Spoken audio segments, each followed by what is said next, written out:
السلام علیکم۔ Daily golf Urdu میں خوش آمدید۔ متحدہ عرب امارات سے سفر کے لیے سستے فضائی ٹکٹس کی آفر۔ متحدہ عرب امارات سے سفر کے لیے سستے فضائی ٹکٹس کی پیشکش کر دی گئی۔ الامارات الیوم نے رپورٹ کیا ہے کہ متحدہ عرب امارات کے قومی فضائی کمپنیوں اور ٹریولنگ ایجنسیوں کی جانب سے 15 جنوری سے 15 مارچ 2023 کے دوران سستے ٹکٹس کی پیشکش کی جا رہی ہے، جس کی بکنگ شروع کر دی گئی ہے۔ تاہم ان ٹکٹس پر سفر 15 جنوری سے 15 مارچ تک کے درمیان کیا جا سکے گا۔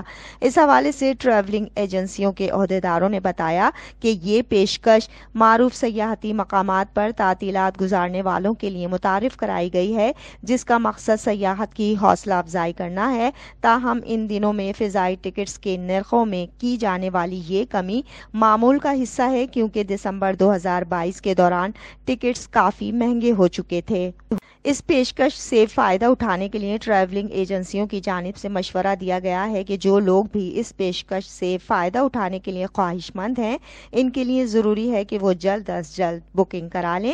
اس آفر کے تحت فضائی کمپنیوں نے جن ملکوں اور شہروں کے لیے سستے ٹکٹس متعارف کرائے ہیں، ان میں سر فہرست 2 سعودی شہر جدہ اور دمام ہیں۔ اس کے علاوہ مصر کے دارالحکومت قاہرہ، اردن کے شہر عمان، مالدیپ، آسٹریا اور ماریشس وغیرہ کے لیے بھی سستے ٹکٹس پیش کیے گئے ہیں۔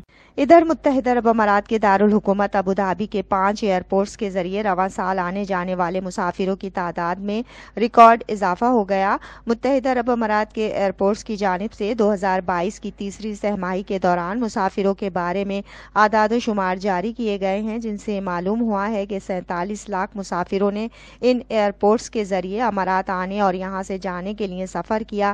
تیسری سہ ماہی میں مجموعی طور پر مسافروں کی آمد و رفت میں 250% اضافہ ہوا، جو پچھلے سال کی تیسری سہ ماہی کے مقابلے میں 13 لاکھ زیادہ ہے۔